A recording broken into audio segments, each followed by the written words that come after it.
Bonjour à tous et bienvenue pour notre direct du mois. Donc aujourd'hui je vais vous parler un peu des différents supports de broderie. Pour les gens qui auraient déjà une brodeuse ou donc une machine à broder ou qui éventuellement souhaiteraient se diriger sur un tissu, vous ne pouvez pas uniquement mettre le tissu dans votre cadre. Il est important de mettre également un support de broderie. Certains supports de broderie vont se mettre en dessous de votre tissu, de votre t-shirt ou au-dessus. C'est important pour avoir une belle broderie, éviter que l'aiguille déchire votre tissu. Donc voilà, ça c'est toutes des choses qu'il faudra en plus pour votre brodeuse. Et il y a énormément de supports de broderie, c'est pas toujours facile de s'y retrouver. Donc je vais essayer de mettre un peu plus d'ordre aujourd'hui dans cette vidéo. Et voilà, si vous avez des questions, n'hésitez pas à les poser dans les commentaires en dessous de la vidéo. On y répondra par après. Et peut-être que je donnerai peut-être déjà les réponses durant la vidéo. Alors, première chose, on a réalisé avec notre équipe un petit feuillet qui est donc sur les guides de broderie, donc la prise en main d'une machine à broder. Et on va vous donner quelques conseils sur les fils à utiliser, les différents fils qui existent, comment placer correctement votre tissu et votre support de broderie dans le cadre, quelle aiguille, quelle colle utiliser, et également les différents stabilisateurs, les différents supports de broderie qui existent, avec leur utilisation, donc comment s'en servir et quand s'en servir. Donc c'est un petit fascicule qui est très utile, qu'on fournit à l'achat d'une brodeuse. Vous pouvez également l'acheter seul sur le site. Donc voilà, ça c'est très utile pour s'y retrouver un peu. Alors, au niveau des supports de broderie, je vais vous exposer ici les supports de broderie qui sont le plus souvent utilisés, ceux qu'on vend le plus en magasin. Alors vous avez en fait ici, celui qui est vraiment le plus reconnaissable, c'est du Filmoplast. Donc c'est une matière qui est quadrillée. Et en fait ça, c'est uniquement la protection. Donc ici, c'est une sorte de non-tissé qui est en fait autocollant. Alors si j'ai encore des ongles, je vais pouvoir le décoller sans trop de soucis.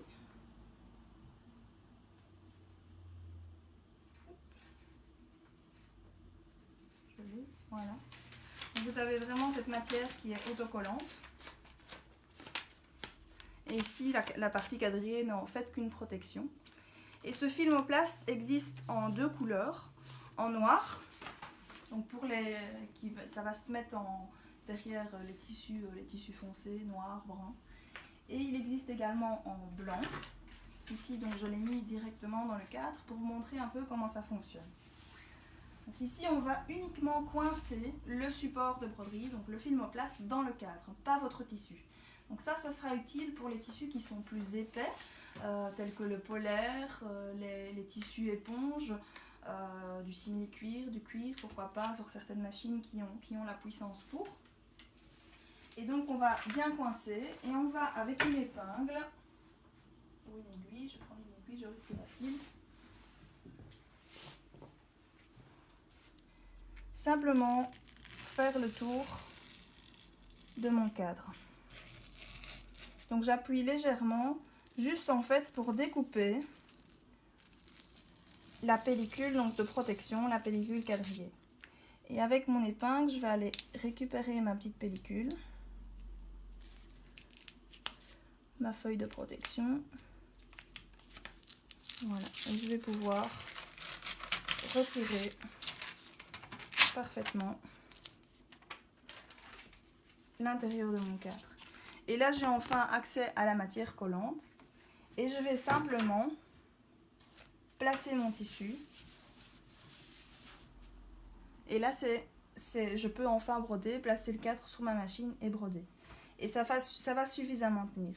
Une fois que vous avez brodé, vous retirez le support et vous allez simplement déchirer. Donc vous allez vous retrouver avec un trou dans votre support. Et il y aura quelques résidus derrière la broderie qui vont partir petit à petit au lavage. Voilà, donc ça c'est pour le Filmoplast. Donc il existe en blanc et en noir, c'est très utilisé parce que c'est quand même assez rare quand on peut vraiment coincer le vêtement dans le cadre. Souvent c'est compliqué parce qu'on a des petits endroits où on n'arrive pas facilement à atteindre, donc il faudra le coller plutôt que de le coincer dans le cadre. Alors dans les autres supports de broderie, qui est un peu semblable en fait au Filmoplast, c'est le non tissé. Alors le non tissé, il en existe de nombreuses sortes, souvent en fonction de l'épaisseur. Et l'épaisseur, ça va être en fonction de votre tissu. Pour un tissu épais, on va conseiller du non tissé plus épais et plus fin pour les tissus un peu plus fins. Donc ici, j'en ai du fin, j'en ai du plus épais. Donc c'est vraiment un peu comme une feuille de papier, hein, du tissé, donc du non tissé. Et puis ici, j'ai une matière semblable, c'est également du non tissé. Il a pour petite différence d'être thermocollant. Donc vous avez une fine pellicule de colle sur un des côtés. Et donc vous allez pouvoir coller votre tissu plutôt que de l'avoir autocollant comme le Filmoplast. Ici, il est thermocollant. Alors, le petit inconvénient de ces supports de broderie, c'est qu'une fois que votre broderie est terminée, vous avez toujours des petits résidus derrière la broderie. Alors ici, j'ai une broderie, hein. Et en fait, on voit donc le non tissé. Bah, ici, tout autour, il a été déchiré. Ça se déchire assez facilement. Mais vous avez encore tous des résidus à l'intérieur. Ici, si c'est coincé, qu'on ne voit pas à l'arrière de la broderie, c'est pas un souci. Mais si vous voulez faire une broderie sur un tissu éponge, bah, vous allez avoir tous les résidus. Ça sera moins joli. Alors, il y a une solution pour ça, qui s'appelle le Soluvlis. Donc, c'est également une sorte de non tissé, mais il a pour avantage de disparaître à l'eau, donc à l'eau tiède, chaude. Donc ça c'est aussi pas mal, ça peut être utilisé pour tout type de broderie, et là vous n'avez aucun résidu derrière une fois que c'est passé au lavage. Alors, dans les supports de broderie qui sont solubles, il y a également d'autres matières. Il y a de l'hydrosoluble épais. Alors ça peut être également utilisé de la même façon que le Soluvlis, mais c'est souvent aussi recommandé pour réaliser des dentelles. Le Soluvlis non tissé, comme je l'ai mis ici, il sera placé de cette manière dans le cadre aussi, tout seul. Ça peut être utilisé pour réaliser des dentelles comme j'ai ici. Voilà, donc là on peut voir en fait que c'est entièrement brodé. Il n'y a pas de tissu derrière. Alors pour un plus beau résultat, ici on a utilisé du fil de canette blanc. Si vous voulez un plus beau résultat à l'arrière comme devant, vous pouvez utiliser directement du fil à broder, le fil à broder adapté en fonction de ce que vous avez au-dessus. Donc ça c'est entièrement brodé. Ici voilà, vous avez des petits napperons aussi entièrement brodés. Et donc le support a entièrement fondu à l'eau. Il ne reste plus que du fil. Donc là il faudra une broderie qui est adaptée. Ça ne fonctionne pas avec toutes les broderies. Hein. Certaines broderies, si vous mettez après sur un support soluble, tout va se détacher. Mais ça peut vraiment donner de chouettes choses. Hein. Ici, on a des bracelets. Il y a pas mal de personnes qui réalisent aussi des boucles d'oreilles. Hein. Et je vais vous montrer un peu ce que ça donne. Ici, donc j'ai encore un résultat avec le support, l'hydrosoluble épais. Et comme je n'ai pas dévié tout près, j'ai préparé une tasse d'eau chaude pour vous montrer à quel point c'est rapide. Voilà. Et en fait, plus vous passez à l'eau, même quand tous les petits résidus sont partis, ça va faire partir la rigidité de la broderie en fait. Donc si vous voulez faire un apron par exemple qui soit suffisamment rigide, avec cet effet à amidonner, il ne faudra pas trop la mouiller. Mais plus vous la passez dans l'eau, et plus ça sera souple. Voilà, donc ça part très facilement. Donc l'hydrosoluble épais et le Soluvlis fin ou épais fonctionnent de cette manière. Voilà, je mets ça de côté.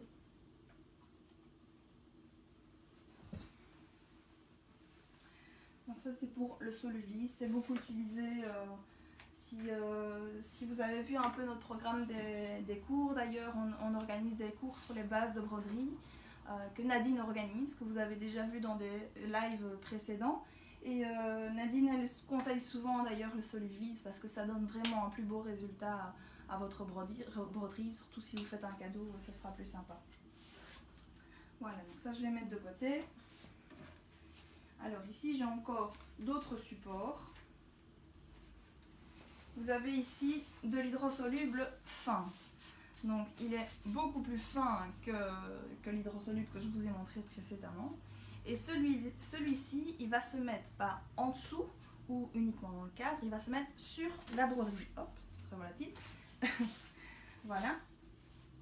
Donc en fait, je vais vous montrer un peu un exemple d'un cadre que j'ai préparé ici. Alors en dessous, j'ai mis du Solublisse pour avoir un bon support pour mon tissu. Donc ça, une fois que ça sera brodé, ça partira à l'eau.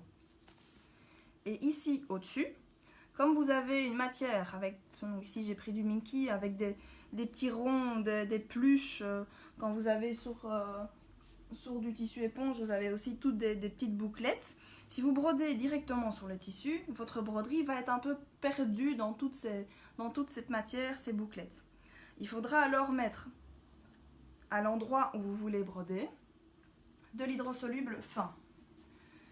Et vous allez obtenir, donc ça se déchirera également autour de la broderie. Voilà. Donc ici on a utilisé, on a encore quelques petits résidus qui restent dans les petits ronds. Et ça va partir sans problème à l'eau. Ici, il faut vraiment déchirer le maximum, les plus gros morceaux. Et après, vous le mettez au lavage, vous passez à l'eau tiède, à l'eau chaude. Et tout va partir, quoi. Alors pour ceux qui nous rejoignent, je suis en train ici de présenter les différents supports de broderie. Donc il y a pas mal de supports, donc j'essaie de mettre un peu de l'ordre dans toutes les possibilités au niveau des supports de broderie. Donc maintenant que j'ai présenté l'hydrosoluble, je passe à deux autres matières qui sont... Donc il y en a un qui est support, mais il n'a pas vraiment la même fonction que les autres supports. C'est le polymèche. Alors le polymèche, il va se mettre entre votre support de broderie et votre tissu. Il va en fait être utile pour les tissus stretch jersey. Ça va éviter en fait à votre broderie de gondoler. Donc vous allez avoir un meilleur maintien.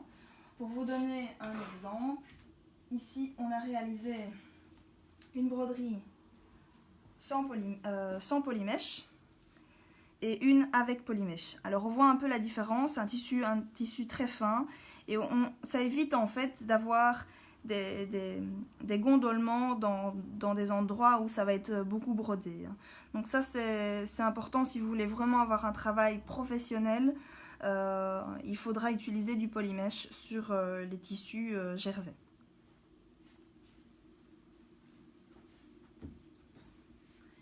Et une dernière chose dans les supports qui sont beaucoup utilisés, c'est ce qu'on appelle du stick protect. Alors le stick protect, ça ne s'utilise pas pendant la broderie, mais après avoir brodé.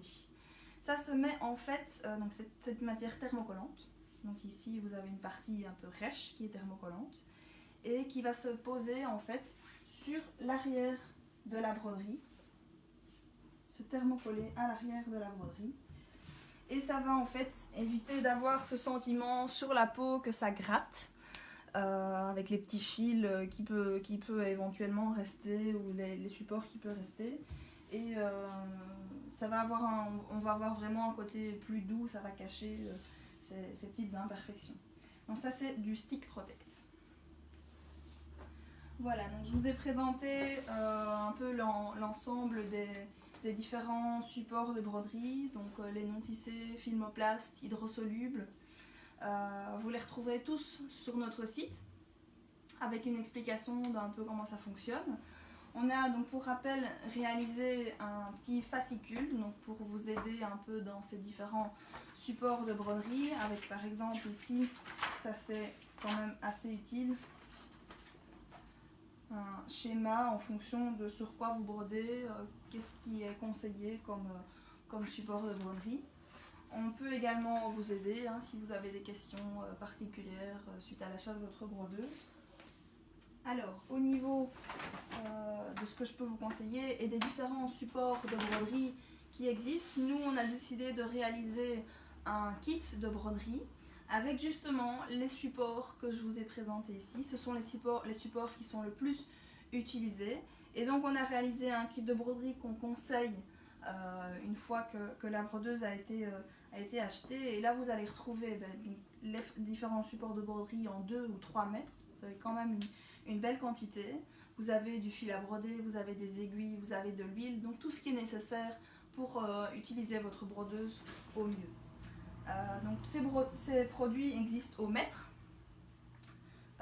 mais vous pouvez, si vous aimez, si vous adorez broder ou que vous êtes professionnel, vous pouvez obtenir également ces supports en rouleau. Donc ça existe en rouleau de 25 mètres, même en rouleau de 100 ou 200 mètres.